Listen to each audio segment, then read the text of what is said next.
Imagine this, you're 8 months pregnant, trusting your billionaire husband with your life until you overhear his mistress plotting your murder. Accidents happen to pregnant women. She whispers, forging DNA tests to make him believe your baby isn't his. But what if a hidden microphone in his office captures every damning word in this heart-pounding tale of betrayal, deception, and sweet revenge? Watch as Emily Thompson Hale fights back from the brink of death, turning the tables on the scheming mistress who tricked her husband into attempting the unthinkable. Will justice prevail, or will the web of lies ruin them all? Stick around to the end for the shocking twist that changes everything. You won't believe how it unfolds. If this story has you hooked already, hit that like button to show your support, share it with a friend who loves intense drama, drop a comment below with your predictions on what happens next, and don't forget to subscribe and turn on notifications so you never miss an episode of these gripping revenge tales. A gripping drama of deception, betrayal, and ultimate justice. The October rain drummed against the floor-to-ceiling windows of the Hale mansion, each droplet a tiny percussion in the symphony of what Emily Thompson Hale thought was her perfect life. At 48, she radiated the kind of serene beauty that comes from contentment, her auburn hair still thick and lustrous, her green eyes bright with anticipation as she gently caressed her growing belly. 20 weeks, she whispered to herself, standing in the master bedroom she'd shared with Victor Hale for 20 years. Our little miracle. The pregnancy had been unexpected, coming after years of believing their family was complete with their two teenagers, Marcus and Lily. But this third child felt like a gift from the universe, a chance to recapture the intimacy that had slowly eroded from her marriage to the billionaire tech magnate. Victor emerged from their walk-in closet, adjusting his Armani tie with the mechanical precision that had made him one of America's most feared business leaders. At 52, he still commanded attention. Silver threading through his dark hair, his jawline sharp despite the stress lines that had deepened over the past year. "The car's waiting," he said without looking at her, his voice carrying that familiar distance that had become their normal. Emily felt the familiar pang of longing. "Victor, we need to talk about the nursery. I was thinking we could convert the guest room on the third floor." "Later, Emily, the Singapore deal can't wait." He paused at the bedroom door, finally meeting her eyes. For a moment, she saw a flicker of something, guilt, regret, before his expression hardened again. "We'll discuss it when I get back from the office." As his footsteps echoed down the marble hallway, Emily couldn't shake the feeling that something had fundamentally shifted in their world. She'd attributed Victor's increasing coldness to work stress, the pressures of running Hale Technologies, a company worth $47 billion, according to the latest Forbes estimate. But lately there were too many late meetings, too many weekends at the office, too many nights when he came home smelling like expensive perfume that wasn't hers. What Emily couldn't know, was that at that very moment, 35-year-old Sophia Reyes was already at Victor's downtown office, perched on the edge of his mahogany desk like a predator surveying her territory. Sophia was beautiful in the way that commanded attention and demanded submission. Raven black hair that fell in perfect waves, dark eyes that could shift from seductive to calculating in a heartbeat, and a body that had been sculpted by the best personal trainers money could buy. As Victor's executive assistant, she'd spent the last 18 months systematically infiltrating every aspect of his professional and personal life. "You look troubled, darling," Sophia purred as Victor entered his office, her manicured fingers already working to loosen his tie. "Still thinking about her?" Victor collapsed into his leather chair, suddenly looking older than his 52 years. "The pregnancy changes everything, Sophia. I can't just what?" Sophia's voice hardened, the mask of seduction slipping for just a moment. "Can't just claim what's rightfully yours. She's been playing the devoted wife while carrying another man's child, Victor." The DNA test confirmed it. The DNA test. Victor's stomach churned as he remembered the devastating moment 3 weeks ago when Sophia had presented him with laboratory results showing that the child Emily carried couldn't possibly be his. The timing was wrong, she'd explained with tears in her eyes. Emily had been having an affair with her personal trainer, a man 20 years younger, with the kind of body Victor's middle-aged physique could never compete with. What Victor didn't know, what Sophia had carefully hidden, was that the DNA test was a masterful forgery created by a contact in her network of corporate espionage specialists. The real truth was far simpler and far more devastating to Sophia's plans. Emily was carrying Victor's child, a late-in-life miracle that threatened to rekindle the marriage Sophia had worked so hard to destroy. The mistress tricked billionaire would become the headline that destroyed them all. But for now, Sophia's web of lies held firm. She doesn't know I know, Victor said quietly, staring out at the Chicago skyline. Every day watching her excitement about our baby, it's torture. Sophia moved behind his chair, her hands sliding down his chest with practiced familiarity. You're too good, too noble.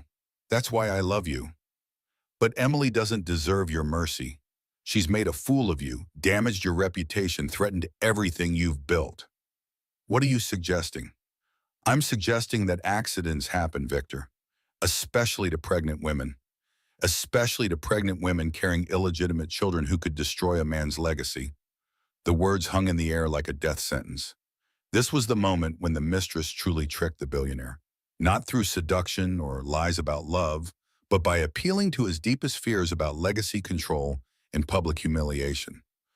I can't, Victor started, but his voice lacked conviction.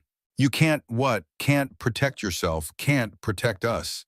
Sophia's voice took on a wounded tone, the manipulation so subtle it felt like compassion. I've already sacrificed so much for you, Victor. I turned down marriage proposals, career opportunities, the chance to have children of my own, all because I believed in our future together. But if you're going to let her destroy that, no, wait. The word came out harder than Victor intended. No, I won't let that happen. Sophia smiled, the expression not reaching her cold eyes. Then we need to plan carefully. I have some contacts who specialize in discreet solutions to complicated problems. Meanwhile, 47 floors below in the Hale Technologies lobby, Emily was experiencing the first stirring of the intuition that would eventually save her life. She decided to surprise Victor with lunch from his favorite restaurant, hoping to bridge the growing distance between them. But as she approached the private elevator that led to the executive floor, she overheard a conversation that made her blood run cold. Needs to look completely accidental, a gravelly voice was saying into a phone. The kind of thing that happens to pregnant women all the time. No one questions a tragic miscarriage that turns fatal. Emily pressed herself against the marble pillar, her heart hammering, as she caught sight of the speaker, a thin man in an expensive suit with dead eyes and scarred hands. She'd never seen him before, but something about his presence in Victor's building sent every maternal instinct into overdrive. Timeline, the man continued. 2 weeks, maybe 3. Gives us time to set everything up properly. The client wants it to look natural, so we're thinking car accident during her evening drive to that prenatal yoga class. Or maybe a fall down those marble stairs in their mansion. Pregnant women, you know, so clumsy. The lunch containers slipped from Emily's nerveless fingers, the sound echoing through the lobby like a gunshot. The man spun around, his eyes locking onto hers with predatory intensity. Ma'am, you okay there? Emily forced a smile, her mind racing. Just butterfingers, pregnancy brain, you know? The man's expression didn't change, but she could feel him cataloging every detail of her appearance. Sure, happens to the best of us. As she fled the building, Emily's mind reeled with possibilities. The conversation could have been about anyone, any pregnant woman in Chicago, but the specific details, the car accident during prenatal yoga, the fall down marble stairs, felt too precisely targeted to be coincidental. By the time she reached her car, Emily had made a decision that would change everything. She was going to find out exactly what kind of danger she was in, and she was going to protect her unborn child at any cost. That evening, as Victor attended yet another emergency board meeting that Emily suspected was actually a rendezvous with his mistress, she set her plan in motion. Using techniques she'd learned from a private investigator character in her book club's latest thriller novel, Emily carefully installed a tiny digital recording device in Victor's home office. The hidden mic was no bigger than a button, virtually undetectable when placed behind the mahogany bookshelf that Victor never actually read from. As she positioned the device, Emily felt like she was betraying 20 years of marriage. But the image of that cold-eyed man discussing car accidents and falls downstairs steeled her resolve. If my husband is planning to kill his pregnant wife, she whispered to her reflection in the dark window, then his hidden mic is going to ruin them all.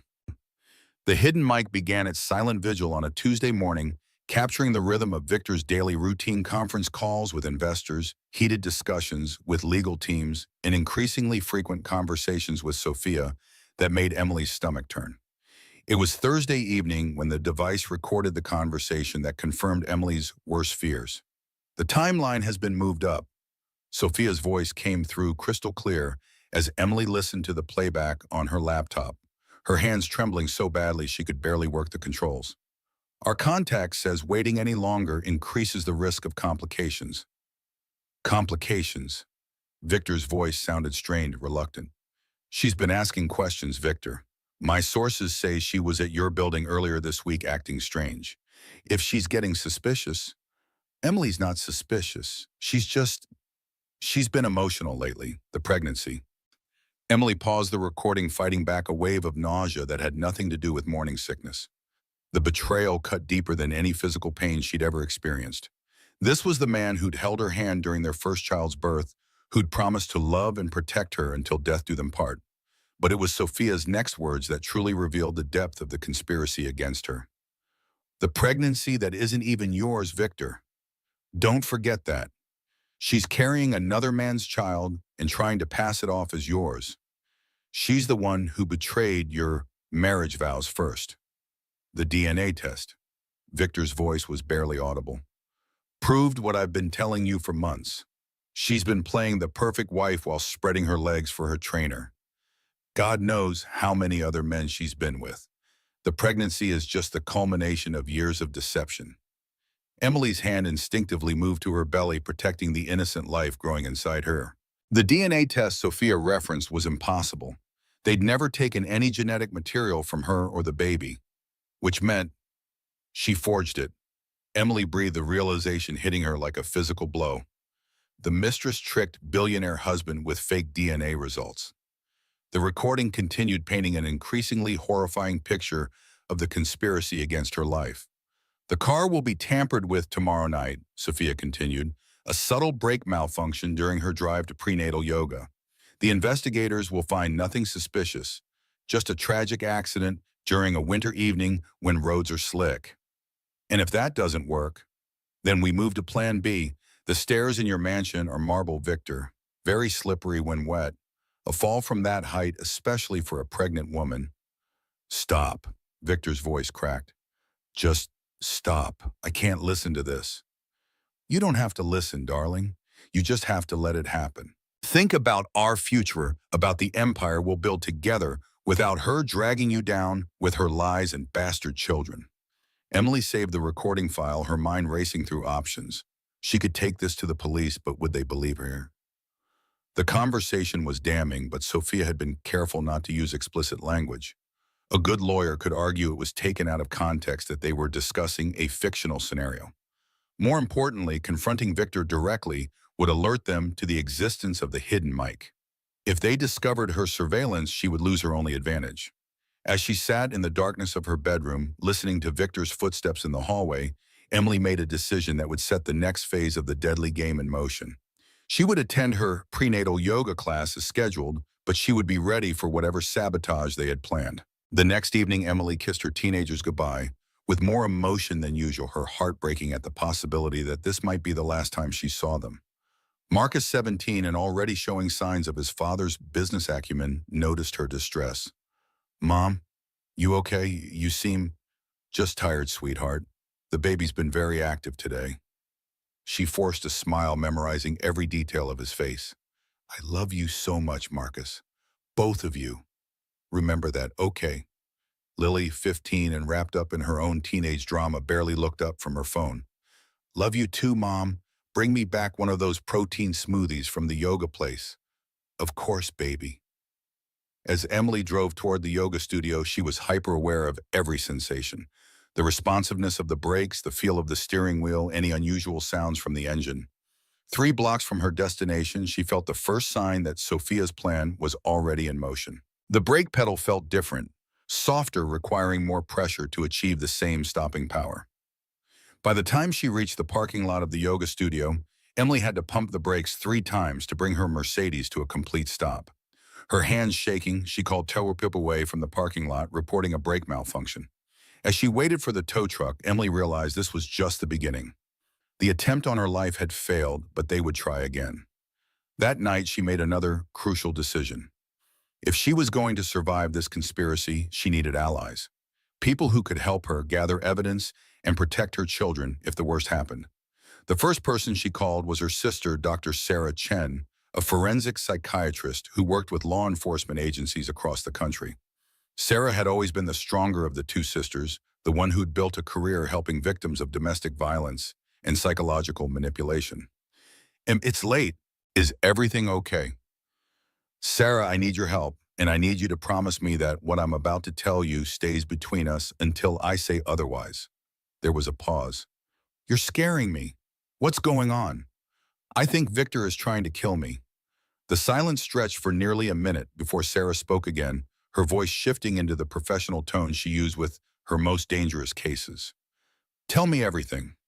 Over the next hour, Emily laid out the entire conspiracy, the fake DNA test, the overheard conversation in Victor's building, the hidden mic recordings, and the brake tampering incident.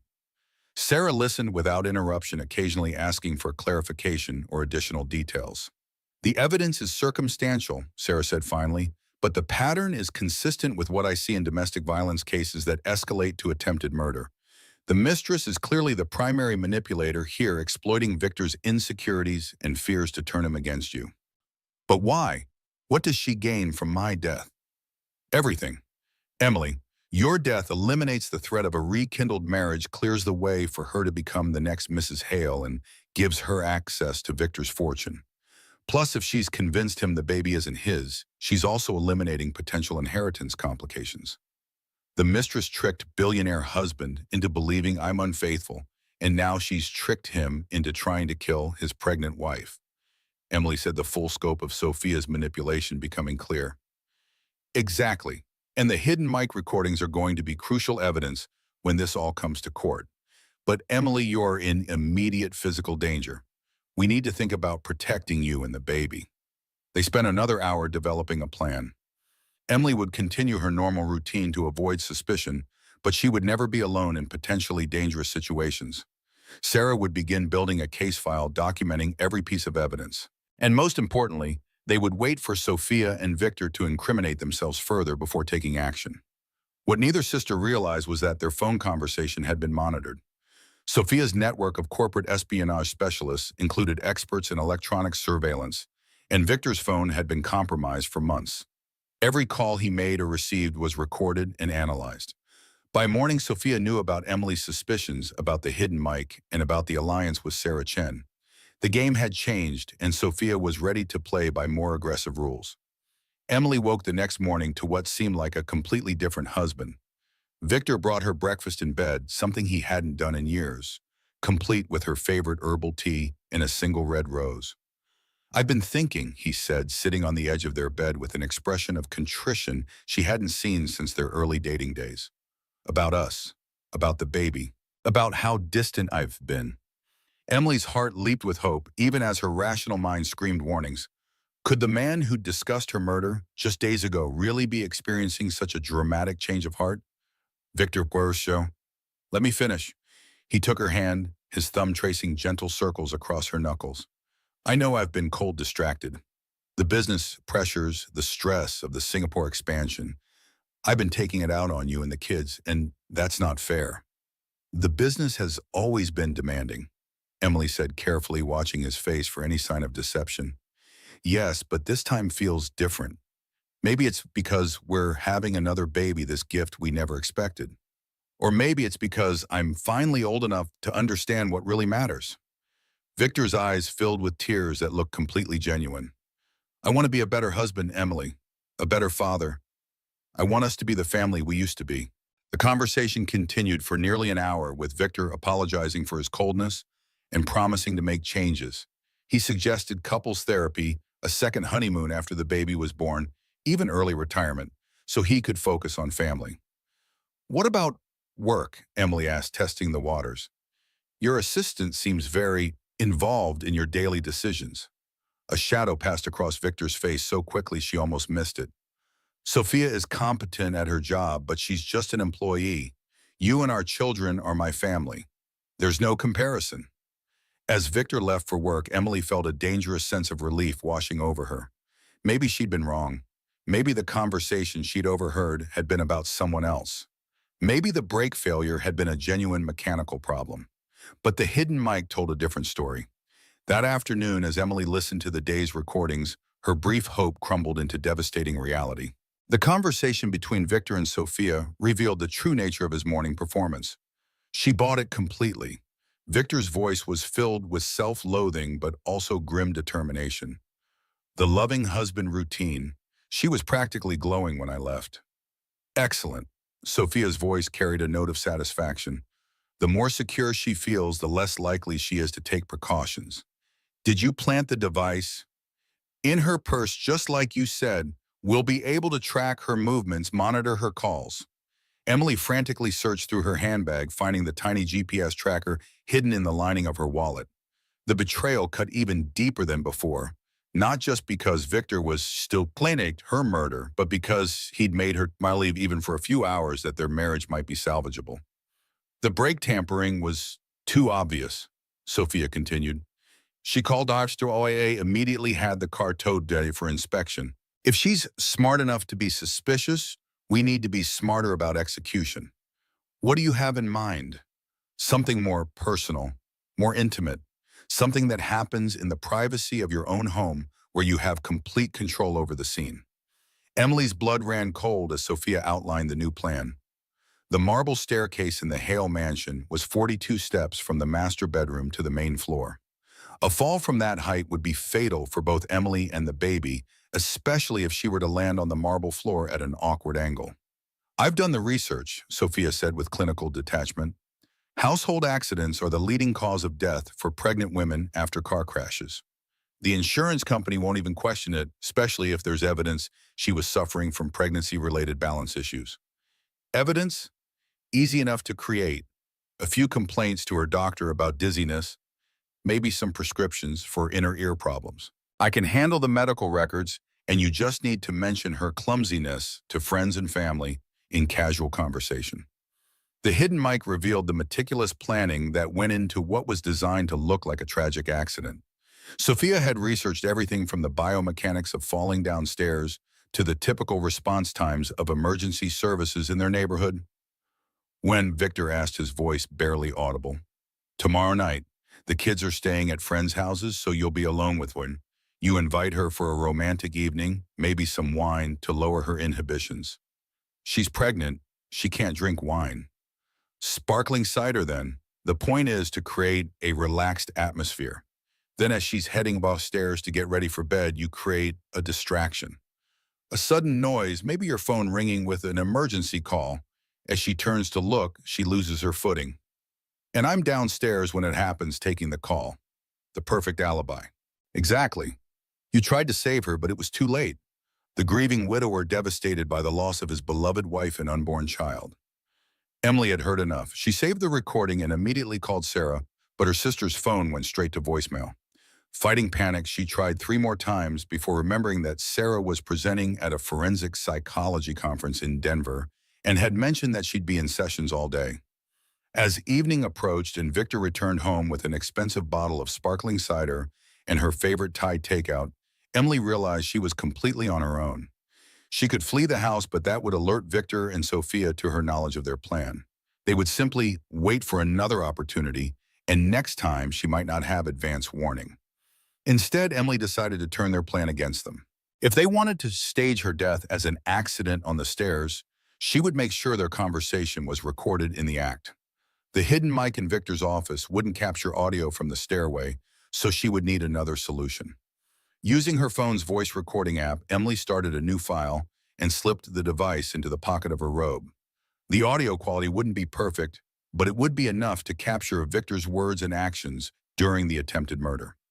As they shared dinner, Victor played the role of the devoted husband with Oscar-worthy performance. He asked about her doctor's appointments, discussed baby names, even suggested converting his home office into a nursery. "We could move my desk to the library," he said, refilling her glass of sparkling cider. The office has better light for a nursery, and it's closer to our bedroom for those middle-of-the-night feedings. That's very thoughtful, Emily replied, her hand unconsciously moving to protect her belly.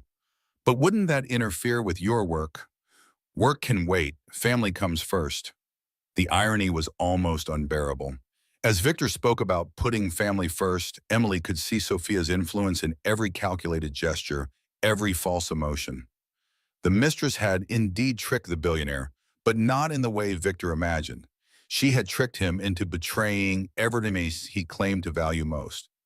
As they prepared for bed, Emily's phone rang with what appeared to be an emergency call from Victor's office. The timing was exactly as Sophia had predicted. "I have to take this," Victor said, his performance flawless. "It's the Singapore deal. Go ahead upstairs. I'll be up in a few minutes." Emily nodded, gathering her robe and phone as she headed for the staircase. Her heart was pounding so hard she was certain Victor could hear it, but his attention was focused on his staged phone call. As she reached the top of the marble staircase, Emily positioned herself carefully and activated her phone's recording function. Below, she could hear Victor's voice rising in artificial urgency as he discussed fictional problems with the Singapore acquisition. Then, as predicted, came the distraction. "Emily," Victor called out sharply.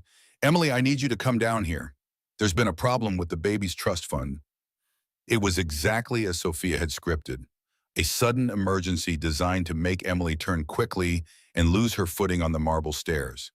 But instead of turning in surprise, Emily gripped the banister tightly and looked directly down at her husband.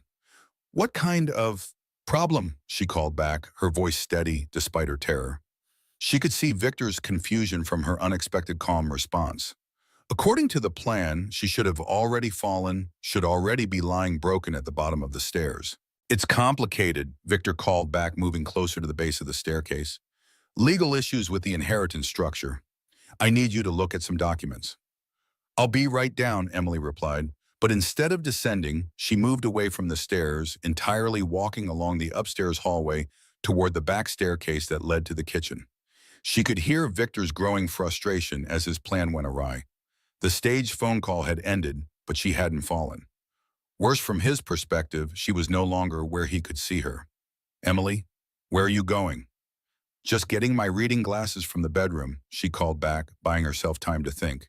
What happened next revealed the true depth of Victor's desperation and Sophia's influence.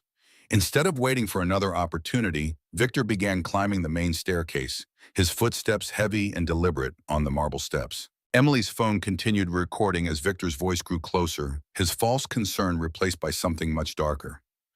"Emily, we need to talk. About the baby. About what I know." The game had changed again. Instead of staging an accident, Victor was preparing for a direct confrontation. And Emily was trapped on the second floor of their mansion with a man who had been convinced to kill his pregnant wife. As she heard Victor's footsteps reaching the top of the stairs, Emily realized that her hidden mic might record her murder, but it wouldn't save her life. The mistress had tricked the billionaire into believing his wife was unfaithful, and now that same billionaire was hunting his pregnant wife through their own home. The illusion of safety was about to shatter completely, and Emily was running out of places to hide. Emily's heart hammered against her ribs as Victor's footsteps echoed through the upstairs hallway.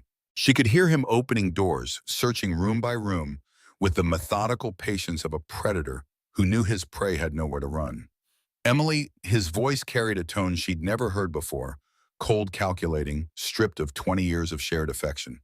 "I know you're up here. We need to discuss your activities." She had managed to reach the guest bedroom at the far end of the hall, the phone still recording in her pocket.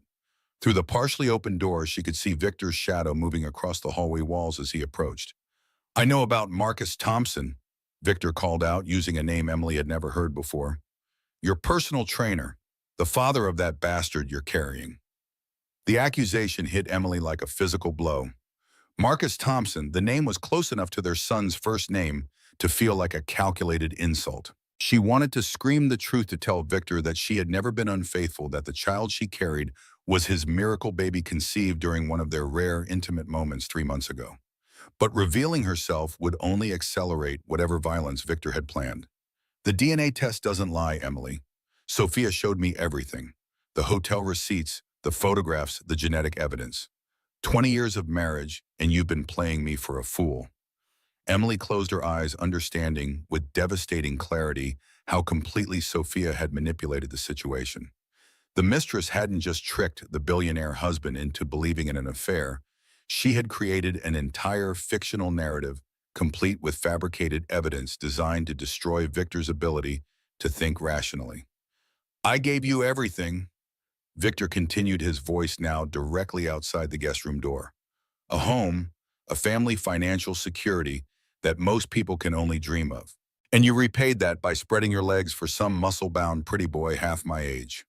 The bedroom door swung open, revealing Victor silhouetted in the hallway light. Emily pressed herself against the wall behind the door, barely breathing as he stepped into the room. I know you're hiding, Emily. There's nowhere to go. The house is alarmed, the gates are locked, and even if you could get outside, where would you run? To your sister, to your lover? Victor moved through the guest room like a man possessed, checking the bathroom, the walk-in closet, even looking under the bed, with the thoroughness of someone who had planned this confrontation carefully. As he searched, Emily managed to slip out of the room and back into the hallway. But her escape route to the back stairs was blocked. Victor had deliberately positioned himself to cut off that exit. The only way down was the main staircase, the same marble death trap that Sophia had originally planned to use against her. Found you. Emily spun around to find Victor standing in the hallway behind her, his face a mask of cold fury. In his hand was a tablet computer displaying what appeared to be surveillance photos of Emily with a dark-haired man she'd never seen before. Recognize him, Victor held up the tablet. Marcus Thompson, personal trainer at Elite Fitness, the father of your bastard child. Emily stared at the doctored images, marveling at Sophia's attention to detail. The woman in the photos had Emily's hair color and general build, but the face was carefully obscured in each shot. Anyone who wanted to believe these images would see Emily's adultery. Anyone looking objectively would notice the careful camera angles and suspicious lighting. Victor, that's not me. Look closely at... Don't. Victor's voice cut through her words like a blade. Don't insult my intelligence any further. I've seen enough evidence to know exactly what kind of wife I've been married to. The evidence is fake, Victor. Sophia has been lying to you, manipulating you. That woman in the photos isn't me. The DNA test results aren't real. She's been playing us both. Victor's laugh was harsh, bitter. Sophia warned me you'd say that. She said you'd try to turn me against her when you realized you'd been caught. Listen to yourself. When did you start trusting your assistant more than your wife? When did Sophia's word become more valuable than 20 years of marriage? When my wife started at fucking her personal trainer and trying to pass off his bastard as my heir. The words exploded from Victor with such venom that Emily actually stepped backward, her heel catching on the edge of the marble staircase. For a terrifying moment, she teetered on the brink of exactly the fall that Sophia had planned, her arms windmilling as she fought for balance. Victor's hand shot out, grabbing her wrist and pulling her back from the edge. For one impossible second, Emily thought her husband had saved her life, that some vestige of love had overcome Sophia's poison.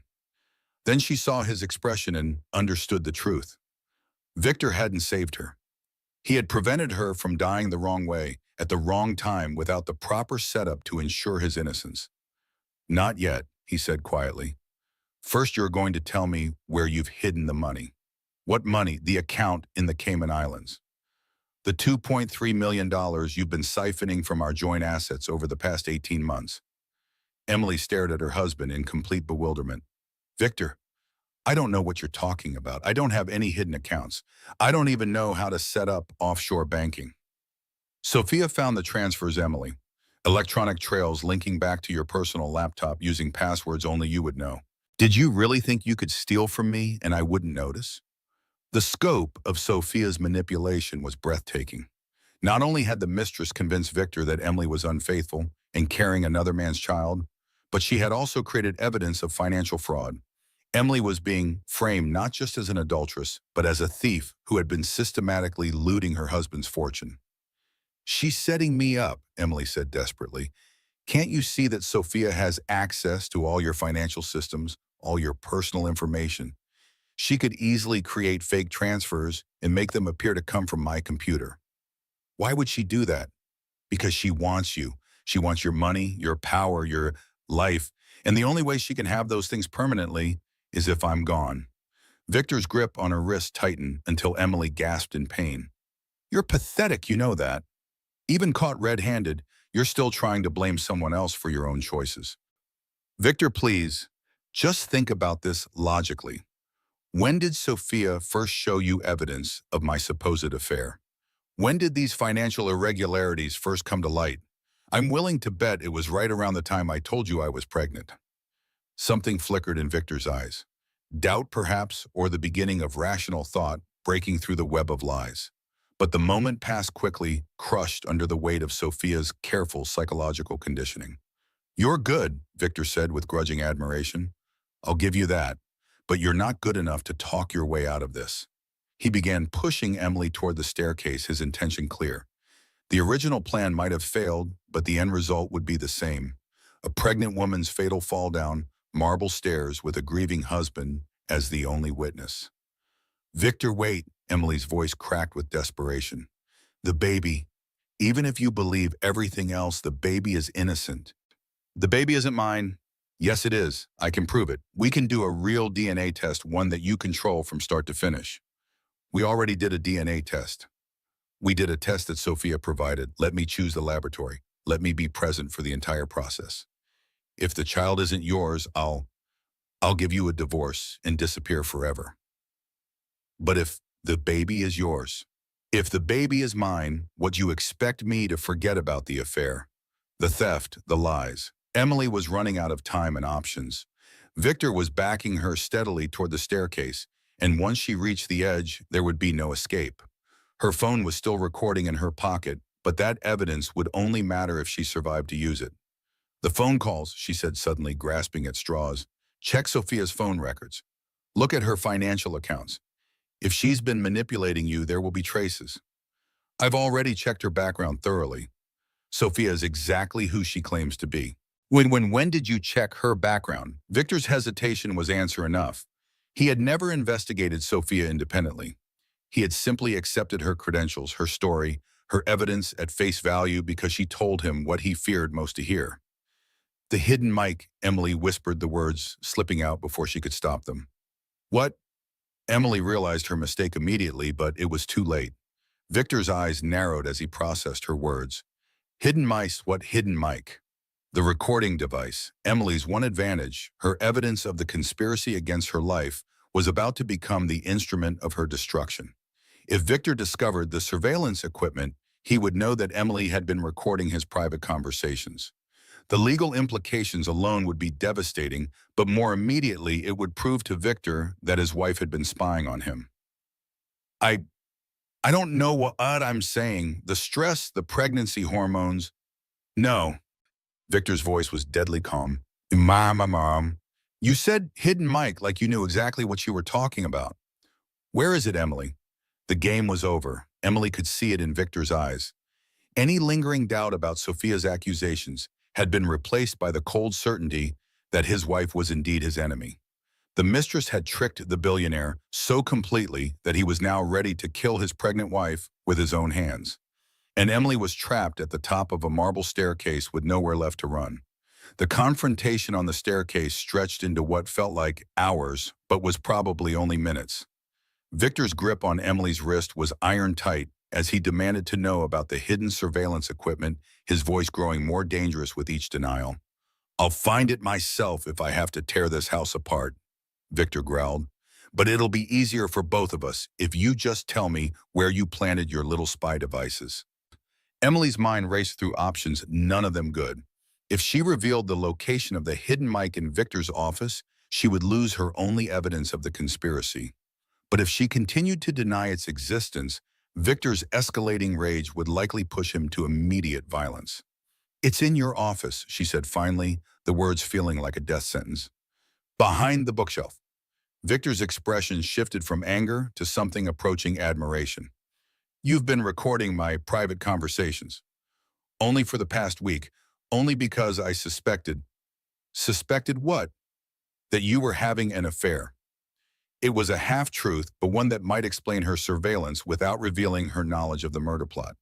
If Victor believed she'd been trying to gather evidence of infidelity rather than attempted murder, he might be less likely to see her as an immediate threat. So you've heard my conversations with Sophia, some of them.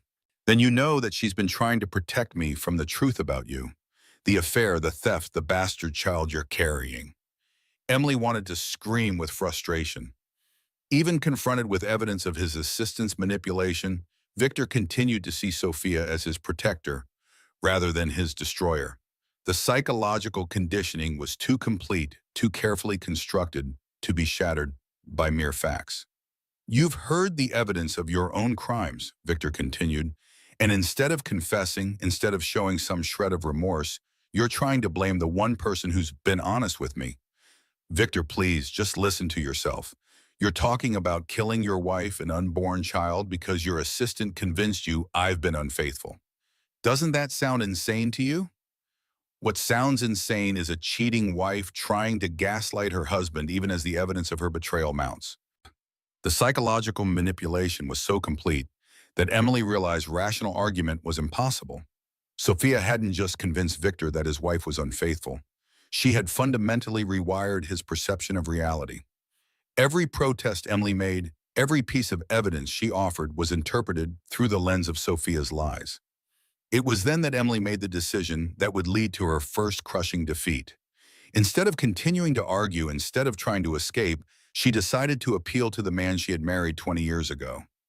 I love you, she said simply, her voice cutting through Victor's rage like a blade. Whatever you believe about me, whatever evidence you think you have, that truth remains constant. I have loved you for 20 years, and I love you now. For a moment, Victor's grip on her wrist loosened. Something shifted in his expression. A flicker of the man she had married, the father of her children, the partner who had once promised to love and protect her forever. The baby we made together, Emily continued, pressing her advantage. Our child, Victor, our miracle baby. Even if you can't trust me, can't you feel the love we shared when this little life was created? Victor's hand moved toward her belly, trembling slightly as if he were fighting against his own emotions. For one impossible moment, Emily thought she had broken through Sophia's conditioning, that love might triumph over manipulation. Then Victor's phone rang. The ringtone was Sophia's personal tone, a seductive melody that Emily had come to associate with her husband's increasing distance from their family. Even in this moment of crisis, even as he stood at the precipice of murdering his wife, Victor's attention immediately shifted to his mistress. Don't answer it, Emily pleaded. Please, Victor, stay here with me. Talk to me. But Victor was already reaching for his phone, already stepping away from Emily, as Sophia's influence reasserted itself through the simple act of calling him. I have to take this, Victor said, his voice already cooling back to the detached tone Emily had grown to dread. Sophia warned me you might try emotional manipulation. As Victor answered the call, Emily heard Sophia's voice through the speaker, urgent, demanding, designed to immediately capture Victor's complete attention. Victor, darling, where are you? I've been trying to reach you for hours. I'm at home, dealing with Emily. Has she confessed about the affair? The money? Emily could hear the calculation in Sophia's voice, the way she was steering the conversation back to her manufactured narrative. Even remotely, even through a phone call, the mistress was continuing to trick the billionaire husband. She's trying to deny everything. Even with the evidence, she's still lying. Of course she is. That's what narcissists do when they're cornered. They lie, they manipulate, they try to make you doubt your own perceptions. Emily watched in horror as Victor nodded along with Sophia's psychological assessment, accepting without question her diagnosis of Emily's mental state. The woman who had never met Emily until 18 months ago was now defining her character and motivations to her own husband. What should I do? Victor asked, and Emily realized with chilling clarity that he was no longer making decisions independently. He had become Sophia's puppet, waiting for her instructions on how to handle his own wife. Stick to the plan, darling, the one we discussed. It's the only way to protect yourself and secure our future together. But she knows about the surveillance equipment. She's been recording our conversations. There was a pause, and Emily could practically hear Sophia's mind working through this new complication. When the mistress spoke again, her voice carried a note of cold satisfaction. Even better. That proves she's been spying on you, violating your privacy, gathering evidence for what was probably going to be a blackmail scheme. No jury would convict a man for protecting himself against a wife who had been secretly recording his private conversations. The legal implications hit Emily like a physical blow. In Illinois, recording someone without their consent was a felony. Even if she survived Victor's immediate attempt on her life, Sophia had maneuvered her into a position where she would face serious criminal charges for gathering the very evidence that proved the conspiracy against her. The mistress hadn't just tricked the billionaire into wanting to kill his pregnant wife. She had created a legal framework that would justify the murder after the fact. "You're right," Victor said, his voice gaining strength and certainty. "She's been planning this for months. The affair, the theft, the surveillance, it was all leading up to some kind of blackmail scheme." "Exactly. She probably planned to take the recordings to the media to destroy your reputation and force you into a massive divorce settlement, killing two birds with one stone, revenge for discovering her affair and a way to steal even more of your money." Emily listened to this conversation with growing despair, watching her husband's face as Sophia's interpretation of events took hold in his mind. The woman who had manipulated him into believing his wife was unfaithful was now convincing him that Emily was a criminal mastermind who deserved whatever fate awaited her. "The plan remains the same," Sophia continued. "An accident on the stairs. Tragic but believable. And now you have even more justification. You were confronting a wife who had been secretly recording you, who had stolen millions from your accounts, who was trying to pass off another man's child as your heir. Any reasonable person would understand how such a confrontation might escalate. What about the recordings she's already made? We'll deal with those afterward. I have contacts who can make digital evidence disappear without a trace. The important thing is that Emily can't make any more recordings." The conversation continued for several more minutes with Sophia coaching Victor through every detail of Emily's planned accident. How to position her body at the top of the stairs. How to ensure the fall would be fatal. How to stage the scene to support his story of a confrontation gone wrong. As Emily listened to her own murder being planned in clinical detail, she realized that her attempt to appeal to Victor's love had not just failed. It had made her situation exponentially worse. By revealing the existence of the hidden mic she had given Sophia the final piece of evidence needed to justify Emily's death. When Victor ended the call, his expression had hardened into something Emily barely recognized. This wasn't the man who had held her hand during childbirth or danced with her at their anniversary party. This was a stranger wearing her husband's face, programmed by his mistress to see his wife as an enemy who needed to be eliminated. "I'm sorry, Emily," Victor said, and for a moment she thought he might be expressing genuine remorse. "I'm sorry it has to end this way." Then Victor's hands were on her shoulders, pushing her backward toward the marble stairs. Emily fought desperately, but pregnancy had affected her balance and strength. Victor's business trips to the gym with Sophia had kept him in far better physical condition. As Emily felt her heels catch on the edge of the top step, as she realized that this was truly the end, she made one final desperate gambit. "The children," she screamed. "Victor, think about Marcus and Lily. How will you explain to them that their mother died in an accident right after you discovered her affair? They'll never believe it was coincidental." Victor hesitated for just a moment, and in that moment, Emily saw something that gave her hope. Genuine anguish at the thought of his children's pain. "They'll understand eventually," Victor said, but his voice lacked conviction. "When they're older, when they can handle the truth about what kind of person their mother really was." "They'll hate you, Emily said with devastating certainty. "Marcus is 17, Victor. He's not a child. He knows what our marriage was like. He knows I would never cheat on you. When I die under these circumstances, he'll know you killed me. He'll know I was defending myself against a criminal who was trying to destroy our family." But Emily could see the doubt creeping into Victor's expression. Sophia's psychological conditioning was powerful, but it couldn't completely override Victor's love for his children or his understanding of their intelligence and perceptiveness. "Lily adores me," Emily continued, pressing her psychological advantage. "She calls me her best friend. How will you explain to your 15-year-old daughter that her best friend was secretly a criminal mastermind? How will you convince her that the mother who braided her hair and helped her with homework was actually a sociopathic thief?" Victor's hands were still on Emily's shoulders, still poised to push her down the marble staircase, but his grip had loosened considerably. The mention of his children had introduced a complication that Sophia hadn't prepared him for. "They'll adjust," Victor said, but the words sounded hollow even to him. No, they won't. And deep down, you know that. You know our children, Victor. You know how much they love me and how devastated they'll be by my death. You know, they'll ask questions, demand answers, refuse to accept simple explanations. Emily could see the internal war playing out across Victor's face. Sophia's manipulation was powerful, but 20 years of marriage and two beloved children created bonds that even the most skilled psychological manipulator couldn't completely sever. For a moment, Emily thought she might actually reach him, might break through the web of lies that Sophia had constructed. Victor's grip continued to loosen, his expression growing more conflicted and uncertain. Then his phone rang again. Sophia's ringtone cut through the moment like a knife, immediately refocusing Victor's attention on his mistress's voice. Even though Emily couldn't hear the words clearly, she could see their effect on Victor's face as his brief moment of doubt was systematically crushed. "You're right," Victor said into the phone, his voice growing stronger and more resolved with each word. "The children will understand eventually, and if they don't, they'll learn to live with it." As Sophia's influence reasserted itself through the phone call, Emily realized that her attempt to save herself through emotional appeal had failed completely.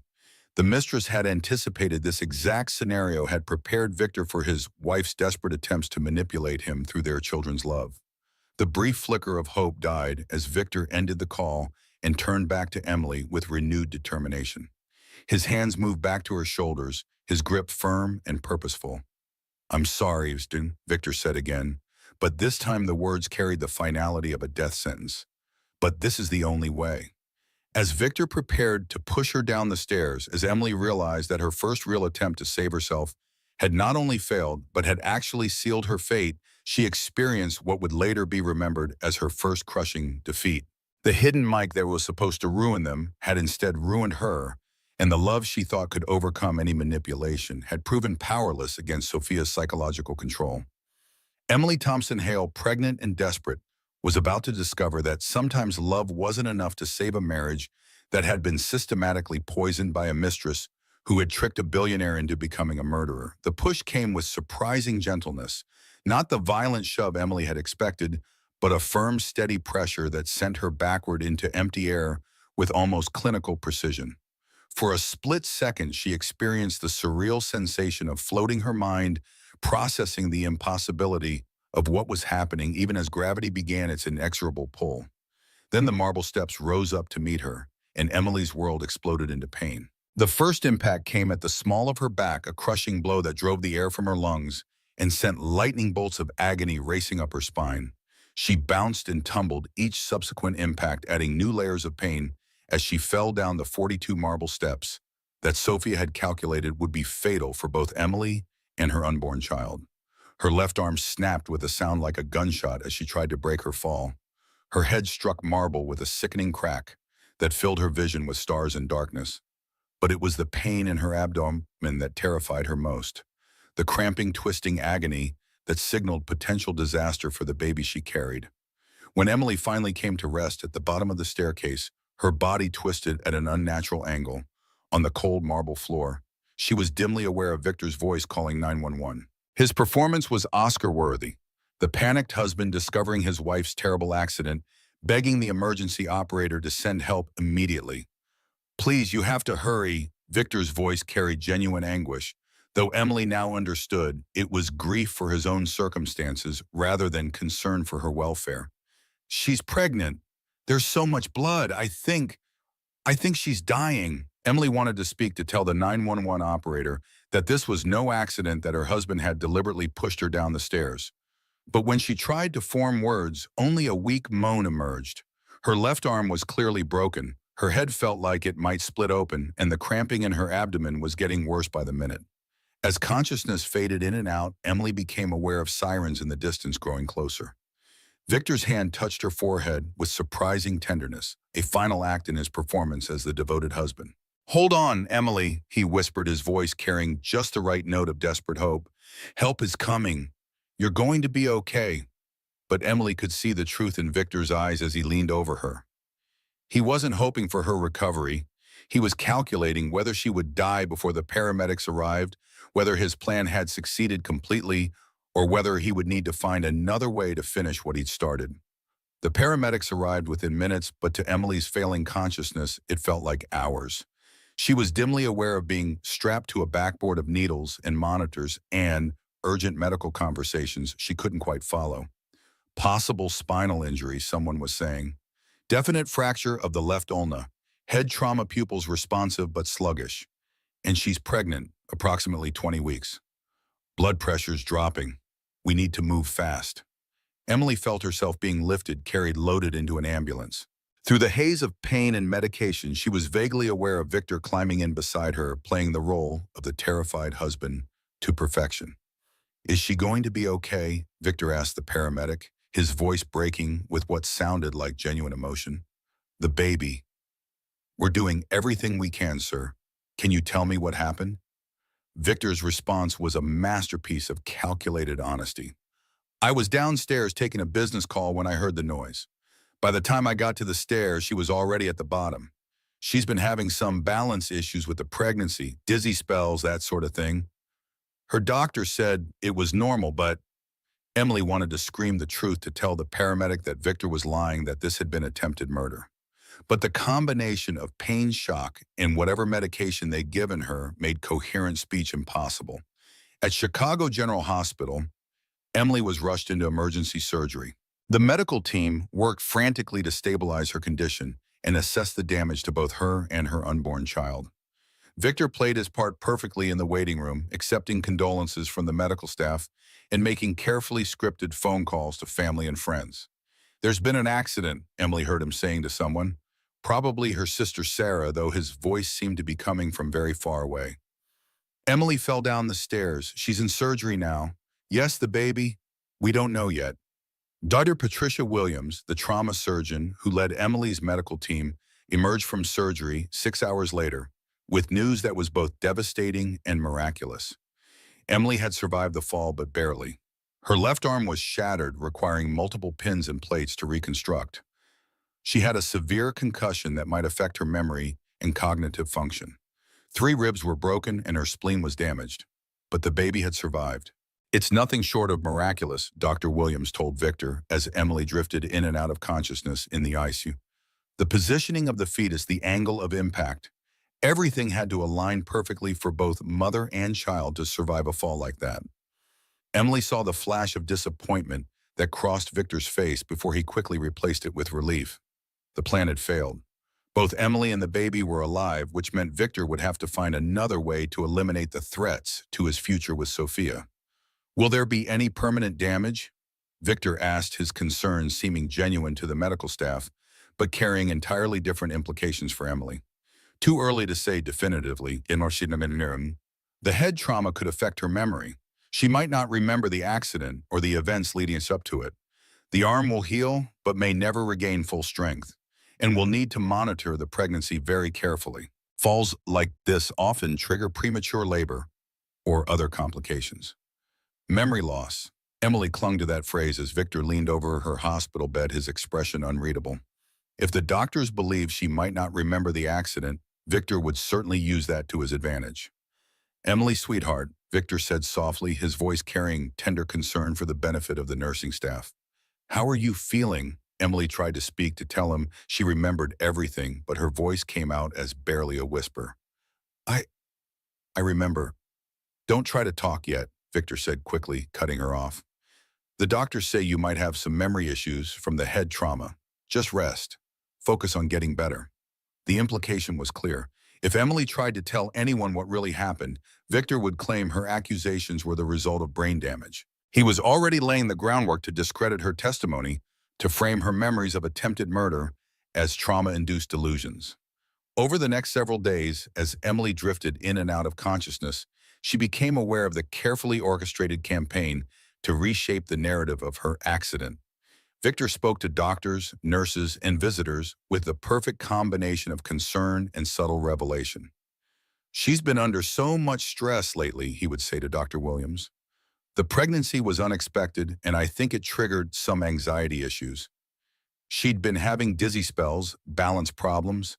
I kept telling her to be more careful on those marble stairs. To their friends and family, Victor painted a picture of a woman struggling with pregnancy-related health issues and increasing instability. I found some troubling things on her computer. he confided to Emily's closest friend during one visit. Financial irregularities, strange emails. I think the hormones might have been affecting her judgment more than we realized. Each conversation added another layer to the story Victor was constructing. Emily, as an increasingly unstable woman whose fall down the stairs was the inevitable result of pregnancy-induced mental and physical impairment. By the time Emily was conscious enough to give her own account of events, Victor's version would be so well established that any contradictory claims would seem like symptoms of her brain injury. It was Sarah who finally broke through Emily's drugged haze with a conversation that revealed the true extent of the damage to Emily's life. I need you to listen to me carefully, Sarah said during one of her visits, making sure they were alone before speaking. Victor's been telling people things about your mental state, about financial problems, about the pregnancy affecting your behavior. Emily tried to focus to push through the fog of pain medication and head trauma. Sarah, he pushed me. Victor pushed me down the stairs. I believe you, Sarah said immediately, but her expression was grim. But Emily, he's been laying groundwork for weeks. He's got medical documentation of balance issues, financial records showing irregular transfers, even testimony from household staff about your erratic behavior. If you accuse him of attempted murder, he'll claim it's brain damage, making you paranoid and delusional. The hidden mic, Emily whispered desperately. The recordings. What recordings? Emily's heart sank as she realized that her head trauma had affected her memory more than she'd initially understood. She could remember placing the recording device, could remember some of the conversations she'd overheard, but the specific details were frustratingly vague. I recorded him, she said, struggling to organize her fragmented memories. Conversations with his mistress. They were planning to kill me. Sarah leaned closer, her voice dropping to barely above a whisper. Emily, I've checked your personal belongings from the house. There's no recording device. If you had evidence like that, it's gone now. Of course it was gone. Victor and Sophia would have immediately searched for and destroyed any surveillance equipment after Emily's accident. The hidden mic that was supposed to ruin them had been eliminated along with Emily's only proof of the conspiracy against her life. The phone, Emily said, suddenly remembering the recording she'd made during the final confrontation. My phone was recording when he pushed me. Your phone was destroyed in the fall, Sarah said gently. The screen was completely shattered, the internal components damaged beyond recovery. Emily closed her eyes, understanding the full scope of her defeat. Not only had Victor's attempt to kill her failed to achieve its primary objective, but it had succeeded in destroying all evidence of his guilt while positioning Emily as an unreliable witness whose accusations could be dismissed as symptoms of brain trauma. There's more, Sarah continued reluctantly. Victor's filed for emergency custody of Marcus and Lily, claiming you're mentally unstable and potentially dangerous. He's also initiated proceedings to have you declared mentally incompetent, which would give him control over your medical decisions and legal affairs. The final pieces of Sophia's plan clicked into place in Emily's damaged mind. The mistress hadn't just tricked the billionaire into attempting murder. She had created a legal and social framework that would allow Victor to complete his victory even if the physical attempt failed. If Emily survived the fall but was declared mentally incompetent, Victor could control her medical treatment, potentially including decisions about continuing her pregnancy. He could gain custody of their children, control of their shared assets, and the power to shape the narrative of her deteriorating mental state without interference. The baby, Emily whispered, her hand moving protectively to her bandaged abdomen. It's fine for now, Sarah assured her from Mum. But Emily, if Victor gains legal control over your medical decisions... Emily didn't need Sarah to finish the sentence. If Victor gained guardianship over her, he could authorize medical procedures that might accidentally harm the baby he believed was another man's child. The death of Emily's unborn child could be framed as a tragic consequence of her fall, another casualty of her own supposed recklessness. As Emily lay in her hospital bed, her body broken and her life systematically being destroyed by legal maneuvers, she was powerless to stop. She realized that her first crushing defeat was complete. The mistress had indeed tricked the billionaire, but the hidden mic that was supposed to ruin them had instead ruined Emily. Victor's attempt to kill his pregnant wife had failed, but Sophia's larger plan was succeeding beyond even her original expectations. Emily was alive but discredited, conscious but legally powerless, aware of the truth but unable to prove it to anyone who mattered. The first phase of Emily's nightmare was over, but her true ordeal was just beginning. 3 weeks into her hospital stay, Emily experienced what felt like a miraculous reversal of fortune. Dr. Williams brought news that seemed to herald the beginning of her recovery and vindication. Your cognitive functions are improving dramatically, the trauma surgeon explained, reviewing Emily's latest test results. The brain swelling it has gone down significantly, and your memory appears to be returning to normal levels. From a medical standpoint, there's no indication of permanent mental impairment. Emily gripped Sarah's hand tightly, hope flooding through her for the first time since the fall. If her cognitive abilities were officially documented as normal, Victor's claims about her mental instability would crumble. She could contest the competency hearing fight for custody of her children and begin rebuilding her credibility. Does this mean the legal proceedings? Sarah began. It means Emily is fully capable of making her own medical and legal decisions. Dr. Williams confirmed. I'll be providing testimony to that effect at any competency hearing. That afternoon, Emily's lawyer, Margaret Chen, Sarah's colleague and one of Chicago's most respected family law attorneys, arrived with even better news. Victor's petition for emergency custody has been suspended, pending your recovery. Margaret explained, spreading legal documents across Emily's hospital bed table. The judge was concerned about the timing. Filing for custody immediately after your accident looked opportunistic. And the competency proceedings? With Dr. Williams' testimony about your cognitive recovery, I'm confident we can get those dismissed entirely. The medical evidence simply doesn't support Victor's claims about your mental state. Emily felt tears of relief streaming down her face. After weeks of feeling powerless and trapped, she was finally seeing a path back to her life, her children, her future. There's more, Margaret continued, her voice growing more excited. Victor made some mistakes in his custody filing. He claimed you'd been exhibiting erratic behavior for months, but I've interviewed your friends, your doctor, even some of the household staff. No one can corroborate his claims about your instability and the financial irregularities he mentioned. I've had forensic accountants examine all your shared accounts. There's no evidence of any unauthorized transfers or hidden assets. If Victor has documentation suggesting otherwise, it's either fabricated or based on transactions he authorized himself. Emily's heart was pounding with excitement and hope. Not only was she recovering physically and mentally, but Victor's lies were beginning to unravel under legal scrutiny.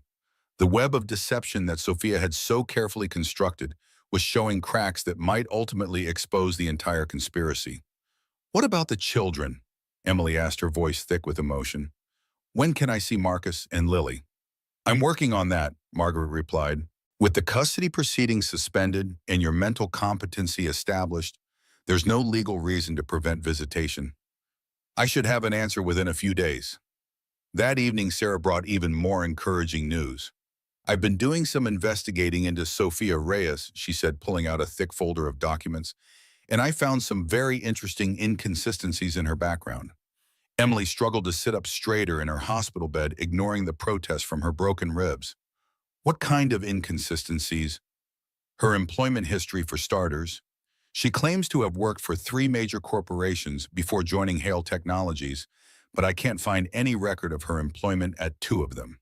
The third company exists, but they have no record of any employee named Sophia Reyes. Fake references. That's what it looks like. And her educational credentials are equally questionable.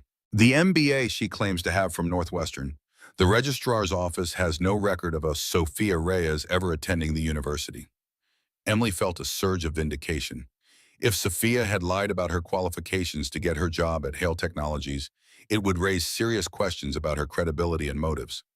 More importantly, it would provide Emily with ammunition to challenge Victor's faith in his assistant. There's more, Sarah continued. I did some digging into her personal finances. Sophia's living far beyond what her salary at Hale Technologies could support. Luxury apartment, expensive car, designer wardrobe. It doesn't add up unless she has another source of income. Like skimming from Victor's accounts. Exactly. And if she's been stealing from the company or manipulating Victor's personal finances, it would explain why she needed to eliminate you. You getting suspicious and asking questions could have exposed her entire operation. Emily's mind was racing with possibilities. If they could prove that Sophia was a fraud who had infiltrated Hale Technologies for financial gain, Victor would be forced to see her manipulation for what it was. The elaborate scheme to convince him that Emily was unfaithful and dangerous would be revealed as a desperate attempt to avoid exposure. "We need to present this evidence to Victor," Emily said urgently. "If he understands what Sophia really is—" "I'm already working on that," Sarah interrupted. "Margaret thinks we should approach this carefully through legal channels. We don't want to spook Sophia into covering her tracks or fleeing." Over the next few days, Emily's recovery continued to accelerate in ways that felt almost miraculous. Her broken arm was healing ahead of schedule, her concussion symptoms were nearly gone, and most importantly, the baby showed no signs of distress from the traumatic fall. "Your little one is a fighter, doctor," Williams said during one examination, pointing to the strong heartbeat visible on the ultrasound monitor. "No indication of any developmental issues or stress-related complications." Emily stared at the image of her unborn child, overwhelmed with love and determination. Despite everything Victor and Sophia had done, despite the physical and emotional trauma, her baby had survived and was thriving. It felt like a sign that justice would ultimately prevail. On Thursday morning, Margaret arrived with the news Emily had been praying for. "The competency hearing has been dismissed," she announced triumphantly. "The judge reviewed Dr. Williams's testimony and found no medical basis for questioning your mental capacity. Victor's petition is being withdrawn. And custody, full visitation rights restored immediately. Joint custody remains unchanged pending any formal divorce proceedings." Emily burst into tears of joy. After weeks of feeling powerless and separated from her children, she was finally going to see Marcus and Lily again. More than that, she was regaining legal standing to fight for her marriage, her reputation, and her future. "When can they visit?" "This afternoon, if you're feeling up to it." Emily spent the morning preparing for the reunion with her children, her heart lighter than it had been since before the fall. She had Margaret help her with makeup to hide the worst of her bruises, and she practiced moving around the room to minimize any obvious signs of physical weakness. When Marcus and Lily finally walked into her hospital room, Emily's heart nearly burst with joy and relief. Her 17-year-old son looked older, more serious, the weight of family crisis evident in his expression. But Lily, 15 and emotional, ran directly to Emily's bedside with tears streaming down her face. "Mom, I missed you so much. Dad said you were really hurt and might not remember us." "I remember everything, sweetheart," Emily assured her daughter, holding her as tightly as her broken ribs would allow. "I remember how much I love you both." Marcus approached more cautiously, his eyes taking in Emily's injuries with the analytical mind he'd inherited from Victor. "Dad said you fell down the stairs because you were having balance problems from the pregnancy." Emily met her son's gaze directly, seeing intelligence and skepticism there that gave her hope. "What do you think happened, Marcus?" The teenager glanced around the room, making sure they weren't being overheard. "I think there's more to the story than Dad's telling us. You've never been clumsy, Mom, and the timing seems convenient." "Convenient how?" "Dad's been acting weird for months, staying at the office late, taking calls in private, being secretive about his schedule. And right after you announce you're pregnant, suddenly you're having an affair and stealing money and falling downstairs. It doesn't add up." Emily felt a surge of pride in her son's perceptiveness, but also fear for his safety. If Marcus was already suspicious of Victor's story, he might be in danger himself. "I need you both to be very careful," Emily said quietly. "And I need you to know that whatever happens, whatever anyone tells you about me, I love you both more than my own life." The visit continued for 2 hours, with Emily savoring every moment of contact with her children. They talked about school friends, their worries about her health, and the family situation. Most importantly, Emily was able to see that despite Victor's attempts to poison them against her, Marcus and Lily still loved and trusted their mother. As they prepared to leave, Lily hugged Emily tightly and whispered, "Mom, I don't believe what Dad said about you having an affair. You would never do that. And I don't believe you fell down the stairs by accident," Marcus added quietly. "Be careful, Mom. I think Dad's in some kind of trouble, and I don't think he's thinking clearly." After her children left, Emily felt more hopeful than she had since before the fall. Her family bonds were intact, her legal position was strong, and Sarah's investigation was revealing the truth about Sophia's deception. For the first time in weeks, Emily believed she might actually win this battle. That feeling lasted exactly 6 hours. At 8:47 p.m., Margaret Chen arrived at the hospital with an expression that immediately shattered Emily's newfound optimism. "We have a problem," Margaret said without preamble. "A big one." Emily's stomach dropped. "What kind of problem?" "Victor's filed new allegations. Criminal charges this time. He's claiming you have been embezzling from Hale Technologies for over a year, and he has documentation to prove it." "That's impossible. I don't have access to company accounts." "According to the financial records he's provided to the prosecutor, you've been using your access to Victor's personal accounts to make unauthorized transfers to a shell company you established in the Cayman Islands. $2.3 million over 18 months. Emily stared at Margaret in complete bewilderment. "That's insane. I've never established any offshore accounts. I don't even know how to do international banking." "The paperwork shows otherwise. Electronic signatures, password, authentication linked to your personal computer, even recorded phone calls with the Cayman Bank confirming account details. It's all fabricated. Sophia must have—" Emily, Margaret interrupted gently. "The evidence is very sophisticated. If this is fabricated, it's been done by someone with access to high-level financial systems and your personal information. The kind of access that would require significant resources and expertise." Emily's mind raced through the implications. If Victor was presenting evidence of embezzlement that appeared to be legitimate, it meant Sophia's manipulation was far more sophisticated than they had realized. The mistress hadn't just convinced Victor that Emily was unfaithful. She had created an entire financial crime scenario with documentation that would be difficult to disprove. What does this mean for the custody situation? Criminal charges change everything.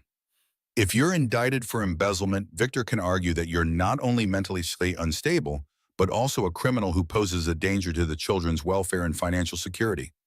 And the visit restrictions, Margaret's expression grew even more grim, suspended immediately pending the outcome of the criminal investigation. "Emily, if these charges stick, you could be looking at federal prison time, and Victor would gain sole custody of the children by default."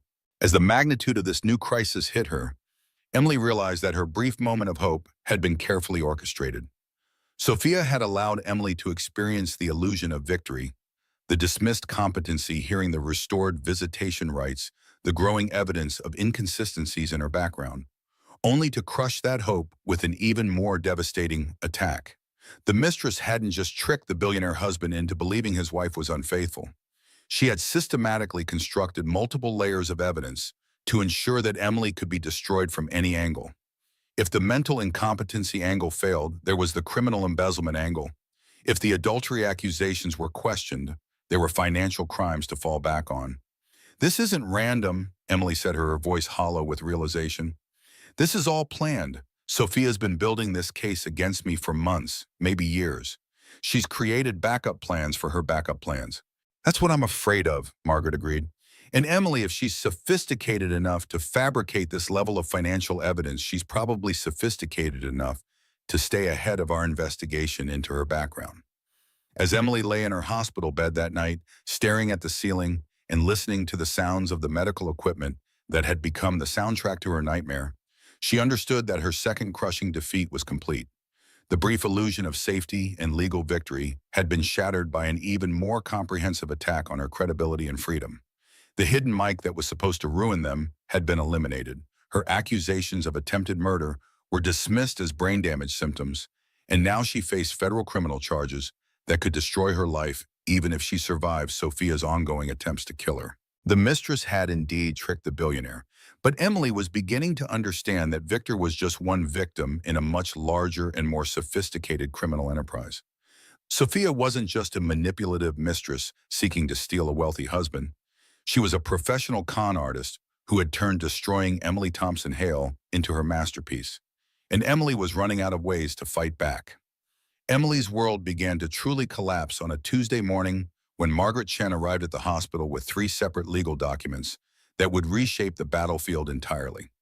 The lawyer's usually composed demeanor was cracked, her professional mask slipping to reveal genuine concern. "Emily, we're dealing with a coordinated attack on multiple fronts." Margaret began spreading the papers across the hospital bed table. These all arrived within hours of each other, which suggests careful timing. The first document was a federal indictment for wire fraud and money laundering. The charges were extensive and detailed, alleging that Emily had used her access to Victor's personal and business accounts to systematically transfer funds to offshore accounts over an 18-month period. The evidence package included bank records, electronic communications, and even recorded phone calls that appeared to show Emily establishing and managing the fraudulent accounts. $2.3 million, Margaret read from the indictment. The prosecutors are calling it one of the most sophisticated spousal fraud cases they have seen. But I never made any of those calls, never established any accounts. I know, Margaret said gently, but the evidence is remarkably convincing. Someone with significant resources and technical expertise has gone to extraordinary lengths to frame you. But the second document was even more devastating, a Child Protective Services report filed by Victor alleging that Emily posed a danger to their unborn child through drug abuse and reckless behavior. The report included medical records showing suspicious prescription medications in Emily's system and testimony from household staff about her erratic and potentially dangerous behavior during her pregnancy. Drug abuse. Emily stared at the document in disbelief. The only medications I've taken are prenatal vitamins and the pain medication they gave me here in the hospital. According to this report, traces of prescription opioids and anti-anxiety medications were found in your blood work from the night of your fall, medications that weren't prescribed to you and that could potentially harm fetal development.